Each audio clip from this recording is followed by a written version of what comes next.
Bonjour à tous et à toutes. Eh bien, me voici pour une nouvelle vidéo sur mon projet de propulsion électrique pour Repulsimal Sander. Donc, depuis ces dernières semaines, j'ai pas mal avancé, j'ai eu du temps, donc je vais vous présenter un petit peu où j'en suis.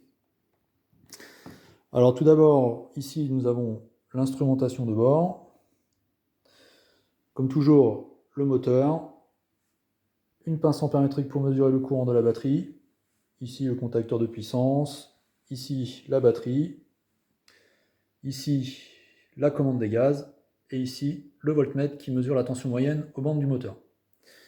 Alors tout d'abord, on va mettre en route l'ensemble du groupe motopropulseur. Donc je vérifie d'abord que la commande des gaz est bien à 0. Je vais mettre sous tension l'instrumentation de bord pour vérifier déjà nos premiers paramètres. Donc là, on peut voir ici dans la colonne de gauche les paramètres moteur, dans la colonne de droite les paramètres batterie. On peut voir ici que le moteur actuellement est à une température de 50 degrés, ce qui est normal puisque j'ai fait pas mal d'essais depuis un petit moment, donc il est monté pas mal en température.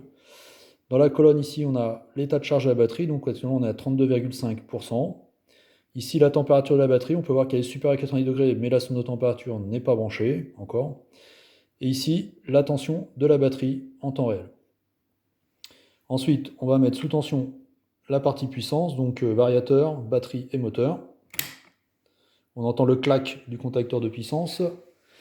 Ici, on peut voir que la LED verte du variateur est bien allumée, donc le variateur est bien prêt. Et nous allons pouvoir mettre en route le moteur. Donc je vais commencer par mettre un peu de gaz.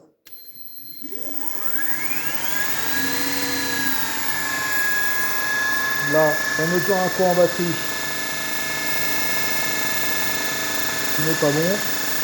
Je recommence. Je vais recalibrer ma pince ampérimétrique.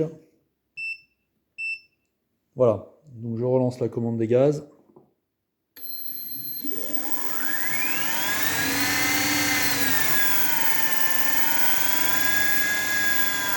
Donc là, on peut voir que notre consommation actuellement sur la batterie est de 7,7 ampères.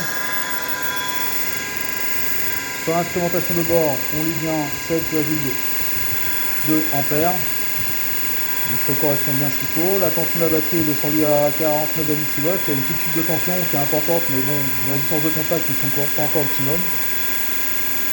Et ici, on peut lire la tension moteur qui est calculée. Donc là, pour l'instant, elle est encore un peu imprécise. Ici, le courant consommé par le moteur, qui varie pas mal. Mais voilà, on a un ordre de grandeur.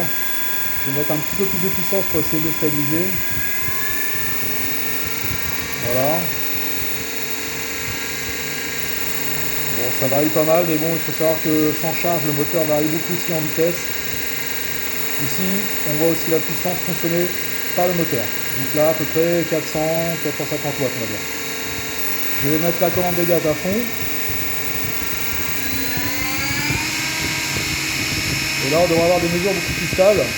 Donc là, on peut voir effectivement que le courant batterie est égal au courant moteur à 1 ampère près. Voilà.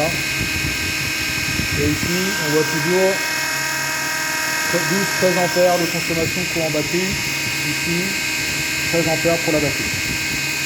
Voilà. Donc maintenant, les futurs essais se font avec une hélice en charge afin de peaufiner les réglages des mesures et de l'affichage. Donc pour arrêter l'ensemble, il suffit juste de mettre bien sûr la commande des gaz à 0, de couper la partie puissance avec la clé et ensuite de couper la partie instrumentation. Voilà, et écoutez, je vous ferai une nouvelle vidéo, j'espère assez vite avec l'hélice montée sur le banc d'essai et de charge, afin de vous montrer les essais finaux d'endurance de mon groupe de propulsion. Voilà, à bientôt!